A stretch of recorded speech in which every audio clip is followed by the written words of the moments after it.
So lots of anxiety around going to people's places. So I would run a script before I went there. I would think, what are they going to say? What are they going to think? Oh, maybe they're busy. Maybe they don't want me to be there. What am I going to do if it feels uncomfortable? And do all of that kind of stuff before I got there. And then when I was there, not always feel comfortable. Very much a people pleaser, always looking to make people happy, and a fixer. So if someone had a problem, I would be there to fix it and try and sort it out for them. Sometimes not necessarily when they actually wanted me to do it, but it's taken me doing this to be able to work that out. Very focused on having a really good relationship with my children and my grandchildren, and also wanting to break some cycles. So cycles of abuse, cycles of poor choices, and wanting to make sure that that cycle was broken for the future generations coming, and knowing there was a way to do that, but just not sure how to get there. The other awesome thing about this is, having been through some serious challenges in life, from sexual abuse to losing parents, close parents-in-law to cancer, to marriage breakups, to my daughter being raped. I had what felt like trauma after trauma, and what Intuitive Mastery where I got to with Intuitive Mastery is I'd done lots of courses, lots of counselling, been to lots of doctors, taken lots of pills, but what Intuitive Mastery has done is it's pulled all of that together for me and helped me gather that into one place where I can use tools that give me such an awesome life now. I've learnt to put myself first, and I've learnt that putting myself first is not selfish. I've learnt to, by putting myself first and exploring who I am and being true and authentic to myself, that you end up with a group of friends and continue to make friends who are also true and authentic, and you end up with all this love surrounding you, which is beautiful. I've learnt that I actually know some stuff, and knowing that stuff is okay. So I used to have a lot of imposter syndrome. Somebody will catch me out. I don't know what I think I know, and was always anxious about that. And I've learned I do know some stuff, and I do know how to put it into practice. And what I know helps others, but it also helps me as well. I've learned that I'm caring and loving, and I've learned how to share that, but how to put boundaries in place so people don't abuse that. And most of all, I've learned to have fun. I think the biggest insight I've had through all of the learning that I've done so far is that where you put your thoughts is what you get. So, having been through a number of challenges and trauma over life, you start to wait for what the next one is. So your mind is there. And what appears to happen from that is then something else will come in, another challenge. And so you're always waiting for that. What's the kicker? If something fun happens, what's the kicker at the back of it? And the biggest insight I've had from that is, put your mind where you want it to be. If you want joy and love in your life, show yourself joy and love, and then those things will follow. Use words wisely. So use your words. Words are really powerful. So if I start thinking that something bad's going to happen, I start thinking along that line and I'm using words that bring that in, then that's what will follow. But if I look outside that and start using powerful, positive words, then it's positive things that come into your life, or have come into my life. Another insight I've had is that things go in cycles. So my behaviour and my learnings and beliefs I've been passing on to my children and my grandchildren. And the reason I did Intuitive Mastery is I wanted to stop that And so by watching my behaviour and checking my behaviour and sharing that with my children and my grandchildren, it's actually shifting the way they think about things. So for example, my granddaughter and I do a gratefulness check, and we talk about what we are grateful for and the things that have made us happy, and we do that every day. And now she does that. She'll tell me sometimes when I turn up, she's nearly 16, so she's in that teenage years, but she will tell me, oh, today this happened, and she'll tell me something positive, not all the things that might have provided a challenge for her. And that is awesome. It's just, that's one of the really important things, is actually teaching my children what I'm learning. So having come from what's not been a really positive background, very dysfunctional family, verbally and emotionally abusive partner, and in my past, verbally and emotionally abusive mother, to actually break that cycle and create this beautiful, loving container is just yummy. Just yummy.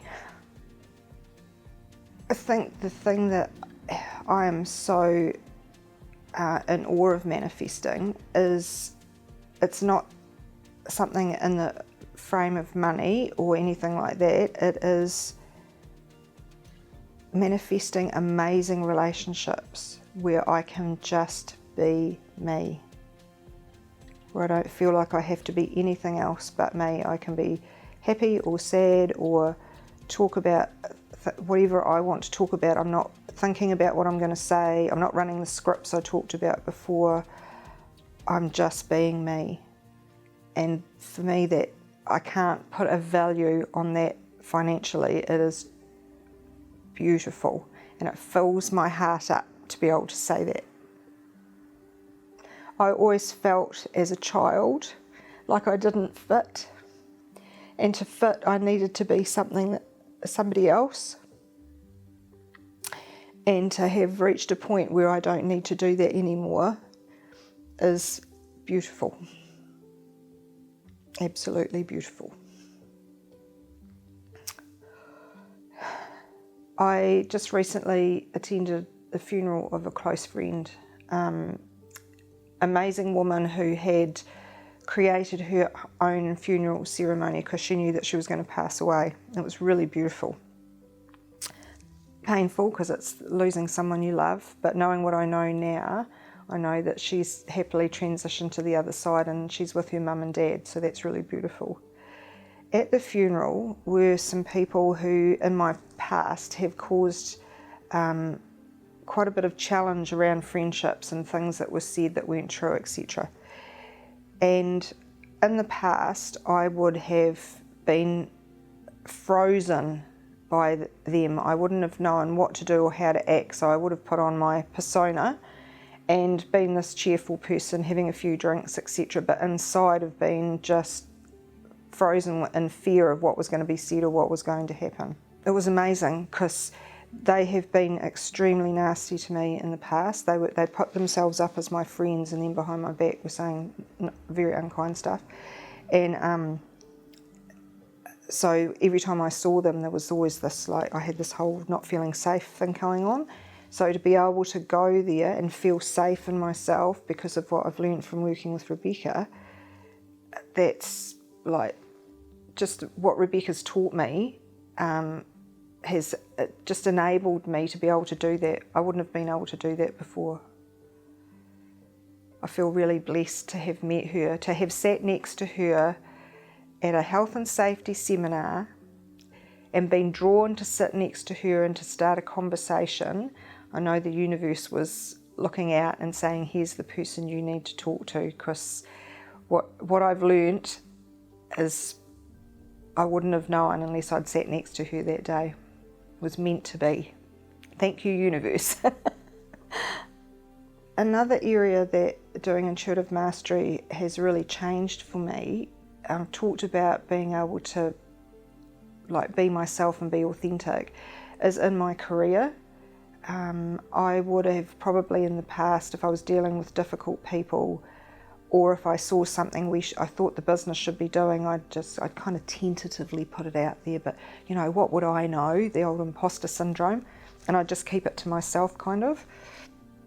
Now, if I see something strategically that I think the business I'm working for should be doing, or I could see a way we could change the way we're working with people, then before the meeting, I set the intention with love of what I want to achieve from talking about those things.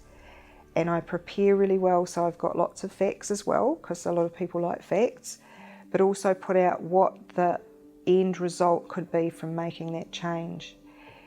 And so that learning how to do that and achieving some real change in the business I work for has been another area that I've really felt like Intuitive Mastery's had my back in the tools that I've learned. For example, the way that we used to run bigger jobs, the contracts manager would just run them. And I could see from watching that they really needed to have someone who was showing that project the love, was fully involved in it, had full intention of what the outcome would be.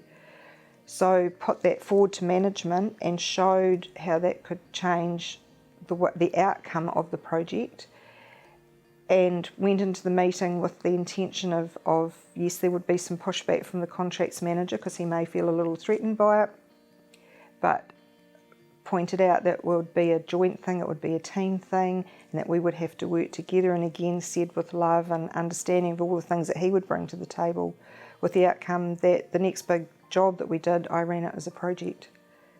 And that felt really good, and the outcome was great. The boys that worked on it loved it, and I would never have had the faith in myself or the love for myself and belief in myself to have put that forward like that before. Your intuition is really strong. Everybody has it. We've just tuned it out. We've just been told it's not important or it's wrong, and it can help so much in your decision making. And it's definitely there. You feel it, and you feel it in your body when it's right. That thing people call gut instinct, that's your intuition. And sometimes it will scream at you if you're not listening. If you're thinking about doing the program, there's two ways you could do it. You could either do some one-on-one sessions with Rebecca and work with her to get an understanding of how Intuitive Mastery works, or go ahead and do it, because the things that you will learn from it, the things you'll learn about yourself, the things you'll learn about the universe, the things you'll learn about how loved and protected and safe you are, you won't get from anything else that I've come across. And in this day and age, with all of the things that are happening in our crazy old world at the moment, those being able to feel like you're safe and loved and you have choices is really, really important for you and also for your future generations coming, whether it be your own children or nieces and nephews, your mum and dad, whoever it may be. You actually will you'll find yourself sharing that out with them, so that helps them as well. So just do it. It will be the best choice you ever make.